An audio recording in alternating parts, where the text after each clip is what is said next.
Welcome to the Munro Review, where it's all about connecting, sharing, and valuing the arts in the central San Joaquin Valley. I'm Donald Munro. Today is March 8th, and I'm coming to you from the beautiful studios of CMAC in downtown Fresno. We have a wonderful show today with some very special guests. We'll be talking about A Midsummer Night's Dream, performed by the State Street Ballet of Santa Barbara with student dancers from Fresno Ballet Theater, and we feature two dancers. We'll also take a look at the new comedy Kalamazoo at Second Space Theater and meet its director and leading lady. But first, let's take a look at some of what I've been covering on MunroReview.com.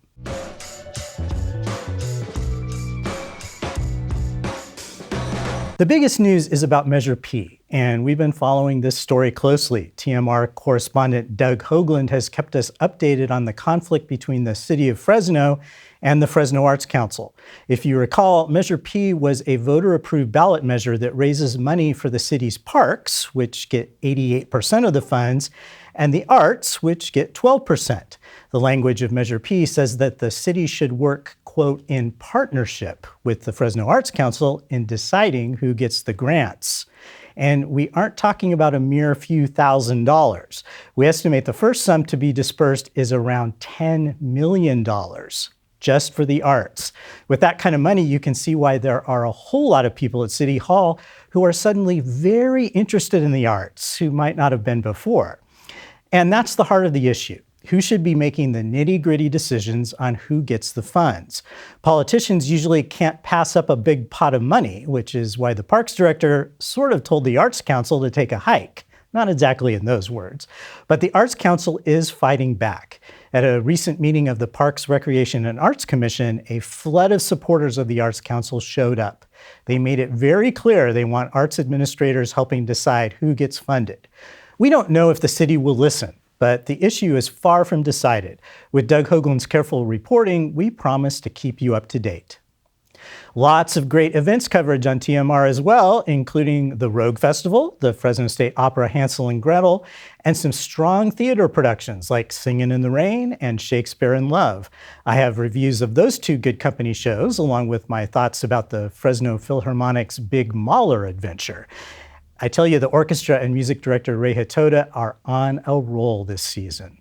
Now, let's get to our first guests. Yukari Thiessen is Artistic Director of the Valley Performing Arts Council, which is the organization presenting the ballet A Midsummer Night's Dream on March 18th at the Soroyan Theater. She has brought two of her wonderful dancers with her, Olivia Stafford and Tegan Davis. Thank you for being here. Thank you for inviting us. So, a lot of us are familiar with Midsummer Night's Dream, which is, of course, the famous Shakespeare play about the forest and fairies and people running around and craziness, but are not as familiar with the ballet. So, Yukari, who wrote the music for the ballet? Yes, it's Mendelssohn's music, and there are choruses in it, so you will love it because of the singing part. And the story is a very silly comedy. And so all the Oberon and his wife get into fight. And then because of that, he revenges to his wife and uses a pack, the fairy figure, and he sprinkles the magic powder. And when they wake up, they fall in love with the person.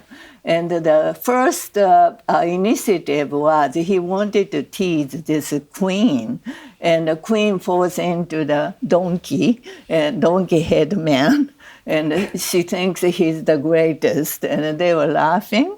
And then there are other couples, two other couples, they're all in a love affair, and the parents do not approve the marriage. So lots of shenanigans. Right, basically. and the pack just mix up. Mistaken identities, people, falling in love with people they shouldn't. Right, so, and so it's just fun. So it's a lot of fun. Yes. So, so Tegan and Olivia, had you seen the Shakespeare version, or did you know about it before being in the ballet? You've done it once. Well, I've done the production previously. We did it years ago. I had never really heard of any of the other productions. I had only been familiar with it through dance. Okay. So that's my only And experience. actually, that's a great thing that Yes. it's a different way to experience Shakespeare. So obviously, both of you are two fairies. Either that, or you're starting a whole new headwear fad in Fresno. What is it like to dance with members of the State Street Ballet, which is a very well-known professional company? Olivia? Well, I think it's very exciting for us to be able to dance with professional dancers, so we get the experience to see what they dance like, and for us to be able to grow with them, so we can hopefully one day be able to dance with them. And you actually, because of the way the partnership is between the two organizations, you actually dance with them a couple of times a year. So, Tegan, do you get to know the professional dancers? Yes. So they actually come for productions 3 times a year. 3 times a year. The Nutcracker, the spring production, and then for our recital, actually. So some of the company members, we know a lot of them by name because they're repeated people over the years.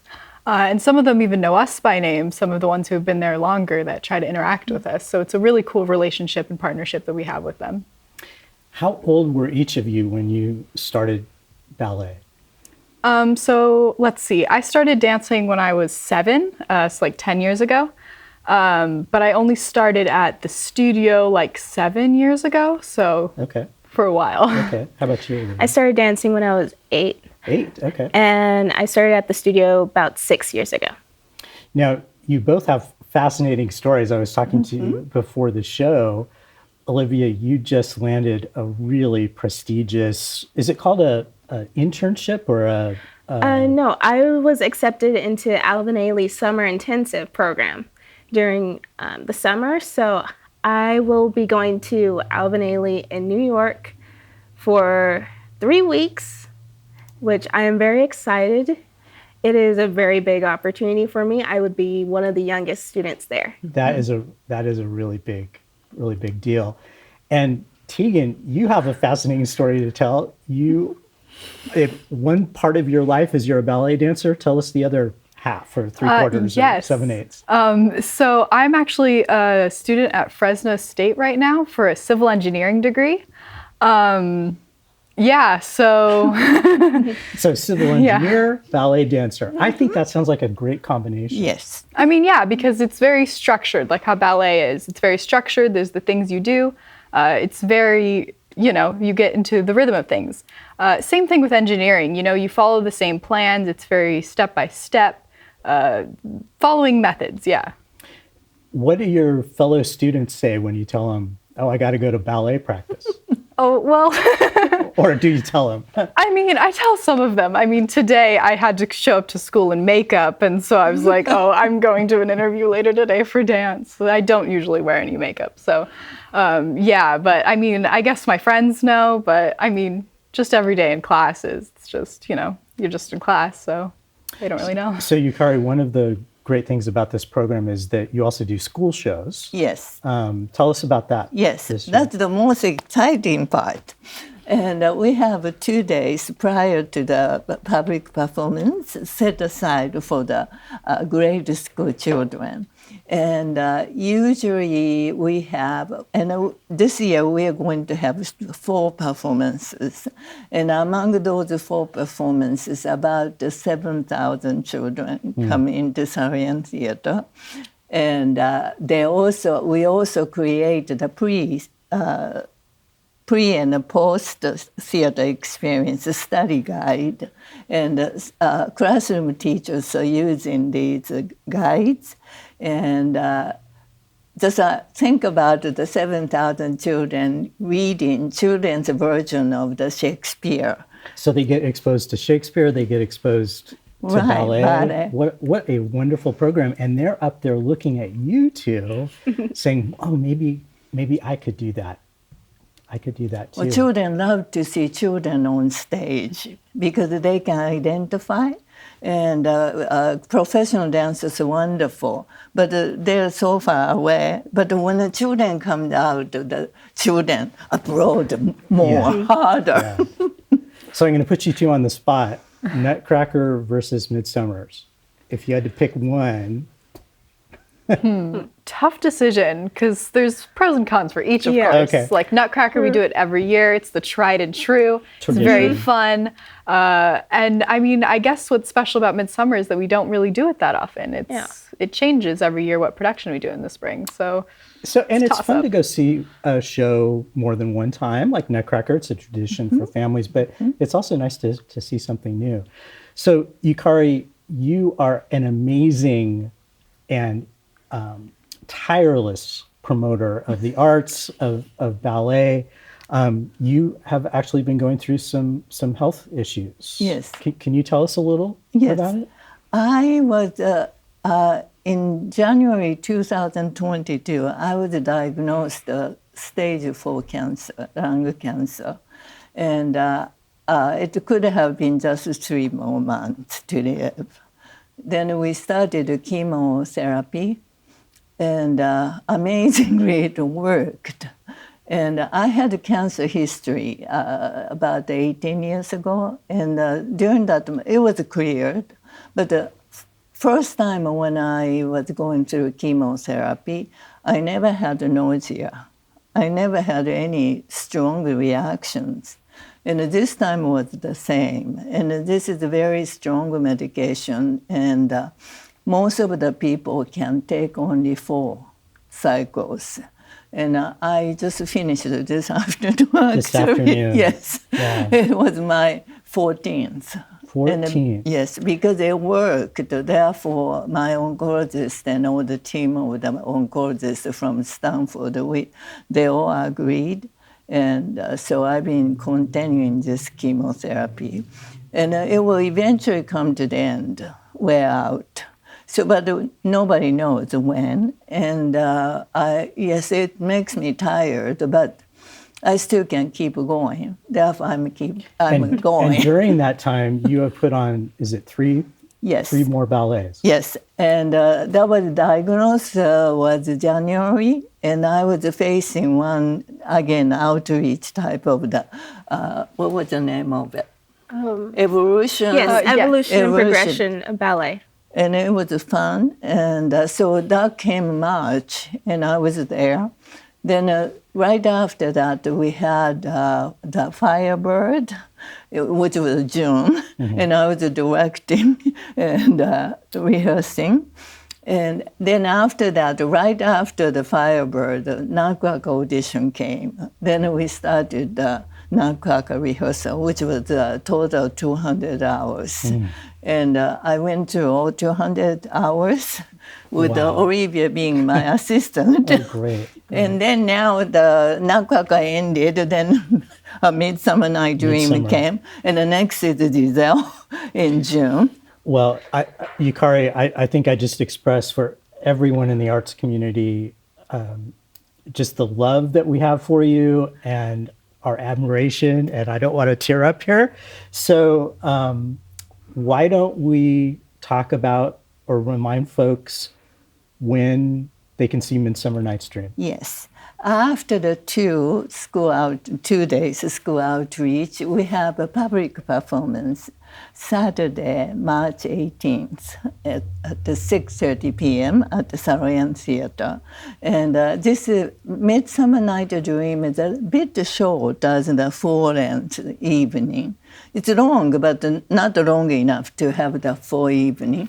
So we combine this with we call it a big mixed bill. And it's a really funky, fun, contemporary pieces. Oh, wonderful. Yes. So the audience can see both variety, and it's completely different programming. That sounds like a wonderful evening, wonderful and special evening.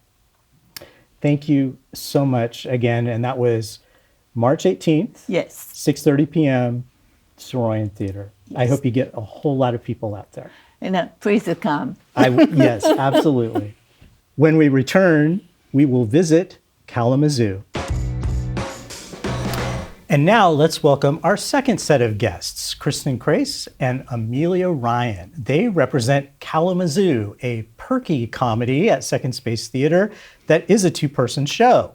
Welcome to you both. Thank you. Thank you for being here. So I should make clear, Kristin, you're the director. I'm the director. So it is a two-person show, but we actually don't have Noel Adams Noel couldn't be Adams. here this evening. Right. But you are well representing this show. Thank you. So first of all, I have to say, I saw this and think it is hysterical. It is so funny. I have never heard so much laughter at the Second Space Awesome. Theater. Yeah, it's a crowd pleaser, I think. That's what it is. Now, one thing that occurred to me was this follows Shakespeare in Love, which has a ginormous cast. Like, I don't even know how they fit all those people And a huge set. backstage and a huge set. Yeah.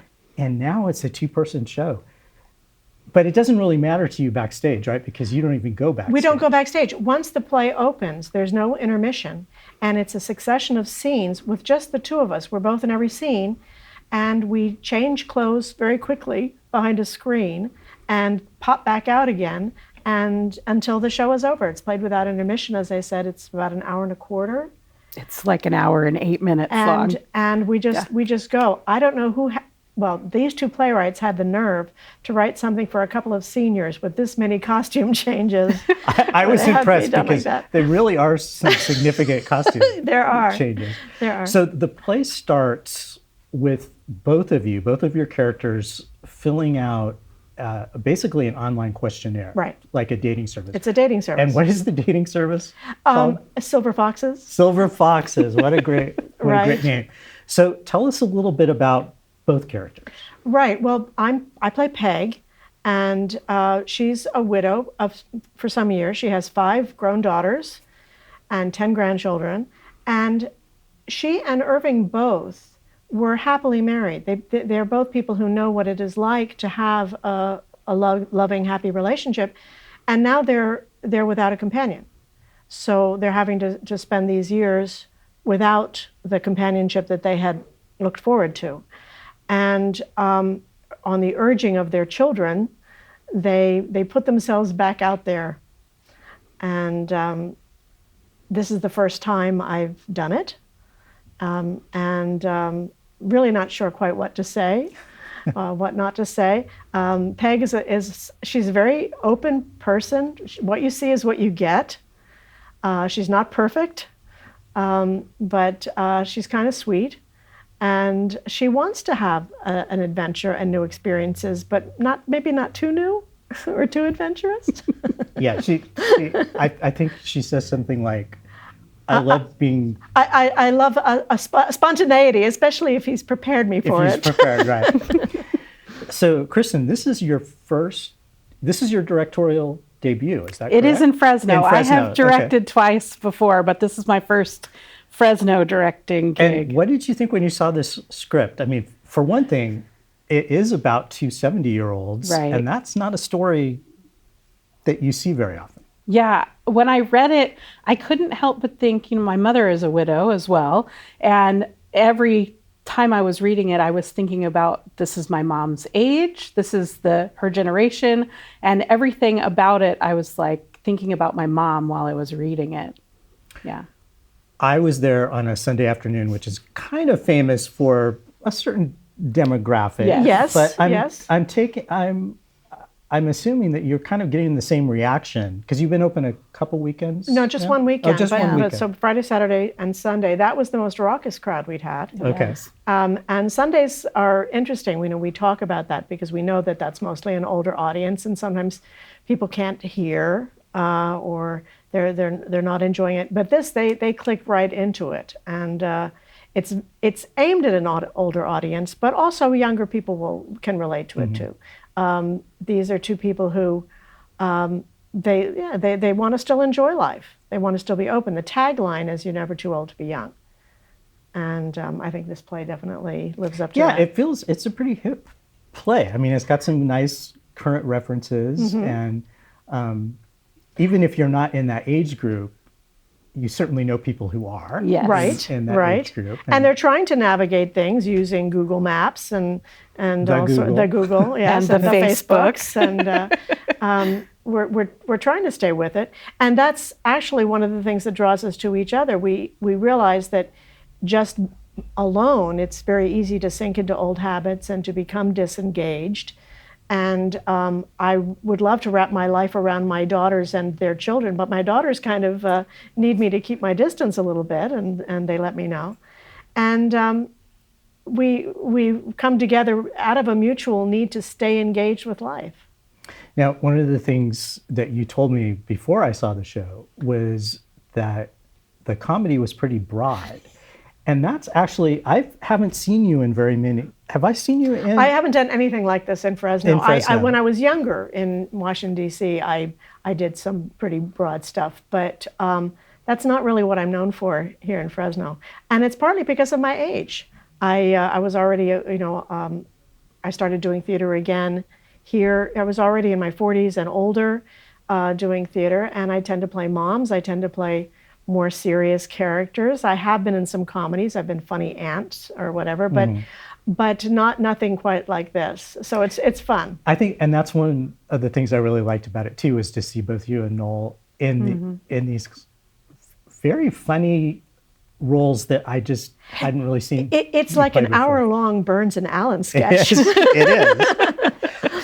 Kristin, they say that, who's they? They say that comedy is actually really tough. Comedy is very difficult. And very tough, hard to direct. How did you approach this?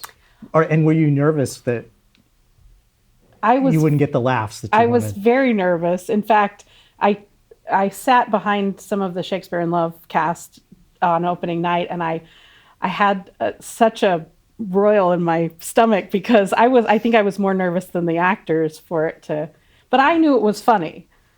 And I think my approach was, these are real people and these are real situations that people find themselves in. And the more honest you can be, the better the comedy is. The clearer, the more, what's that saying? There's universality in the specific.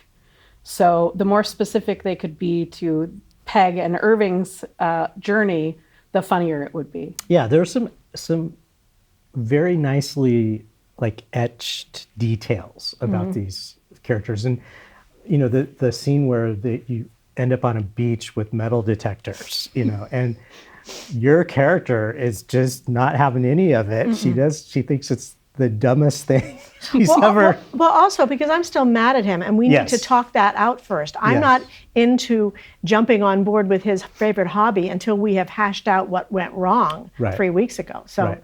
there's that. And he gradually realizes that we've got to talk about the elephant on the beach Right. before Right. we can get back to the metal detectors. Right. And I don't want to make people think that it's just like a sitcom with boom, boom, laugh, laugh, laugh. I mean, there are some parts to it that Right. are. It has its sitcom moments. It has its sitcom for moments. sure. But yes, they are real people, I think. And my character, she's very provincial. She would be the first to tell you that she grew up a certain way. She's very oriented around her church and her own socioeconomic and ethnic And group. we should say your character is staunchly Catholic, and Irving is Jewish, and she's never And hung out with- as he says, you've never met a Jew, and I've never met anybody who's never met a Jew. And but that's an issue that's dealt with pretty quickly, Yeah, I think. yeah. And it's not about that, but it is about two people from different backgrounds, which is something they both want. They want to meet someone and get to know someone who is not just like kind them. of spice up their lives. One thing that really struck me, a woman sitting in front of me, there's a line, and I think it's Irving who says it, that talks about, I'm going to go home to an empty house. Yeah. And she sort of she didn't gasp, she just vocally Right. sort of appreciated that. And it was really touching to me, Yeah. And I think that we have to acknowledge that about this play as well. Absolutely. These are two lonely people. I was asked at another interview if there was a dark side to the comedy, and I think, no, it's not dark, but there is a serious side to it. And it's a funny show about two seniors finding love, but they are two lonely people, and they each, as Noel has said, there are two other characters who don't appear, and that's her late husband and his late wife. And these were people we loved very much. Mm-hmm. And as I said once about a friend who was dating again after his wife had died and was worried about sharing that with his family, was that no one will ever take her place, but that doesn't mean you have to be lonely. Exactly.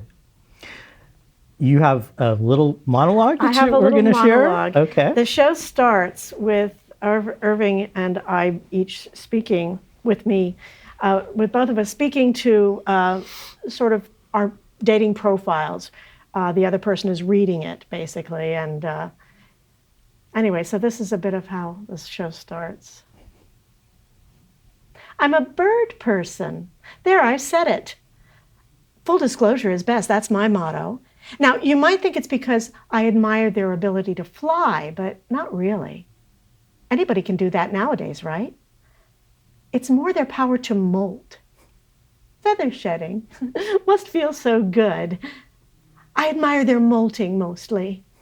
Molting mostly, monsieur. Molto bene. I'm 70 years young, but you wouldn't know it by the looks of me. So if you're looking for a supermodel, carry on with your search. If, however, you're looking for someone sexy, uninhibited, voracious, well, carry on a bit further too. But seriously, I'm a nice person. And fun. I can be fun. I enjoy learning and experiencing new things, especially if I've done them before. I'm not a couch potato, but I do like a can of Pringles, especially when paired with a good bottle of Asti Spumante. Let's see. Passions include, but are not limited to, ancient history, animals, archery, art, astrology, astronomy, ballet, boating, boxing, bridge, camping, carpentry. Oh, wait, was I supposed to click on all of these? Because I don't know a thing about carpentry. Oh, wait, no, I see. I was supposed to... I'm a bird person, but we've established that. Molt. Let's see, what else? Oh, I'm a Sagittarius. That's something, isn't it? No idea what it means, but in case you were, wondering. Oh, places you've always wanted to visit. That's an easy one. The W.K. Kellogg Biological Station. 180 acres of wildlife habitats on Wintergreen Lake.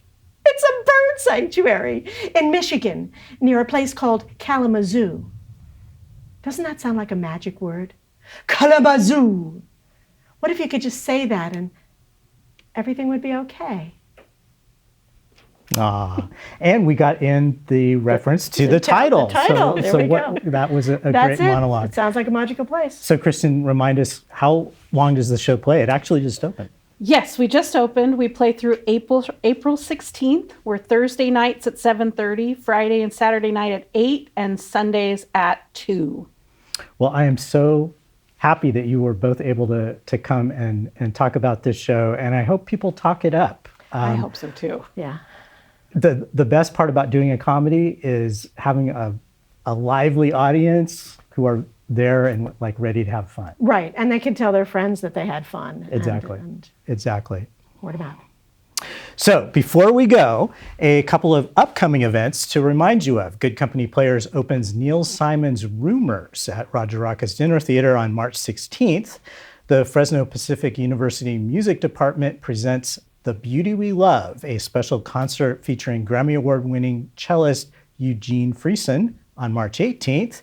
And Fresno State's Theater Department opens the Fresno premiere of the play Men on Boats on March 24th. As always, go to MunroReview.com to keep up with the latest. Well, that wraps it up for this month's episode of the Munro Review on CMAC. Be sure to keep up online at MunroReview.com for previews, giveaways, profiles, reviews, and more. A big thank you to our crew, and a thank you to all of our guests. And for all of you, please keep exploring and supporting the local arts scene. We'll see you next time.